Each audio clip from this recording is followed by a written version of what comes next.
Johnny Tada, en silla de ruedas, se preguntó cuál era el fin de que haya quedado tetrapléjica. Ella había entendido que Dios la había llamado a través del accidente que tuvo. Era una nueva creyente, pero aún quedaba esa duda.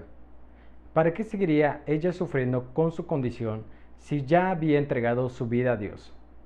En el estudio bíblico de hoy veremos cómo Dios utiliza el sufrimiento como parte esencial para limpiar a sus hijos del pecado. Recuerden tener a la mano su Biblia, una libreta y su pluma para hacer anotaciones. De preferencia también lápices de colores. Yo voy a leer los textos en la versión de la Nueva Traducción Viviente, mejor conocida como NTV. Dado que se trata de un estudio temático, usaremos varios textos de la Biblia.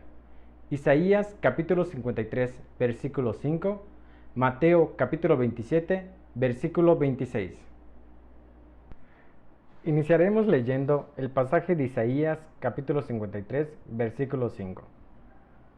Sin embargo, fueron nuestras debilidades las que Él cargó, fueron nuestros dolores los que lo agobiaron, y pensamos que sus dificultades eran un castigo de Dios, un castigo por sus propios pecados. Pero Él fue traspasado por nuestras rebeliones y aplastado por nuestros pecados. Fue golpeado para que nosotros estuviéramos en paz. Fue azotado para que pudiéramos ser sanados.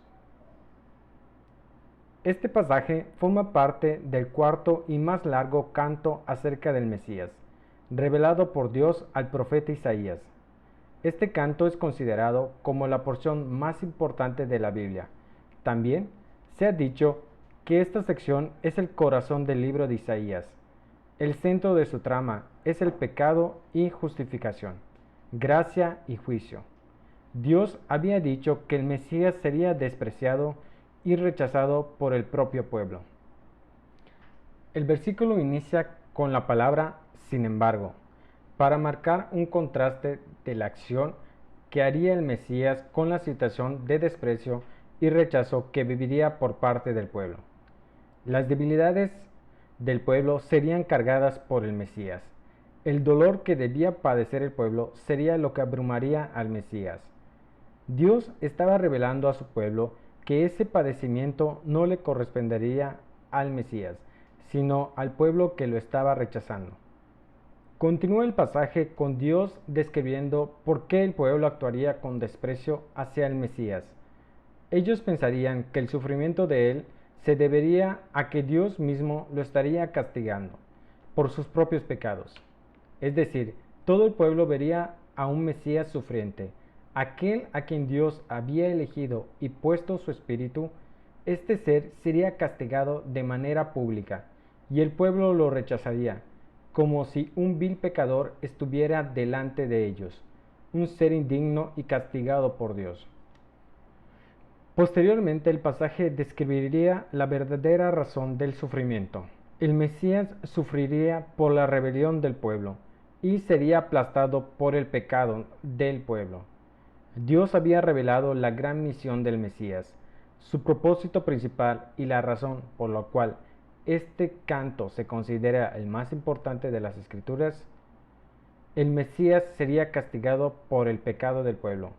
Él sería el sacrificio para expiar el pecado del pueblo. Estaría sustituyendo los sacrificios de animales por el sacrificio de su propia vida. Por medio de la sangre de la ofrenda se hacía expiación diariamente por la culpa de Israel. Pero ahora Dios establece un nuevo sacrificio, el Mesías. Su cuerpo y su sangre sería el sacrificio de expiación para el pueblo de Israel. Continúa el texto diciendo que el sufrimiento del Mesías no sería algo simple, sino que además de ser despreciado, él sería golpeado para que el pueblo pueda tener paz. El pueblo podría estar en paz con Dios. Además de ser golpeado, el Mesías sería azotado para que el pueblo pueda ser sanado, aunque esta sanación no es física, sino espiritual. El pueblo sería sanado del pecado. El sufrimiento del Mesías sería el instrumento para limpiar el pecado de su pueblo. Dios santificaría a su pueblo por medio del sufrimiento del Mesías. Nos movemos a Mateo capítulo 27, versículo 26. Así fue que Pilato dejó a Barrabás en libertad. Mandó a azotar a Jesús con un látigo que tenía puntas de plomo, y después lo entregó a los soldados romanos para que lo crucificaran. Este pasaje describe lo que sucedió con Jesús posteriormente de haber sido apresado y tener un encuentro con los sacerdotes judíos, quienes durante el encuentro golpearon y escupieron a Jesús. Los sacerdotes entregarían a Jesús con Poncio Pilato, quien era el gobernador romano de Judea. Jesús fue llevado a Poncio Pilato con el objetivo de que lo matase. Sin embargo, Pilato no encontraría falla alguna en Jesús.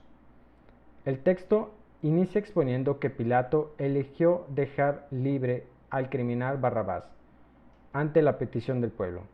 La descripción que hace Mateo de este suceso revela que Pilato había reconocido la inocencia de Jesús y por lo tanto no merecía ser castigado, mucho menos la muerte. Su sufrimiento y muerte solo tendría sentido como parte del plan de Dios. Continúa el pasaje diciendo que Pilato ordenó azotar a Jesús con un látigo con puntas de plomo.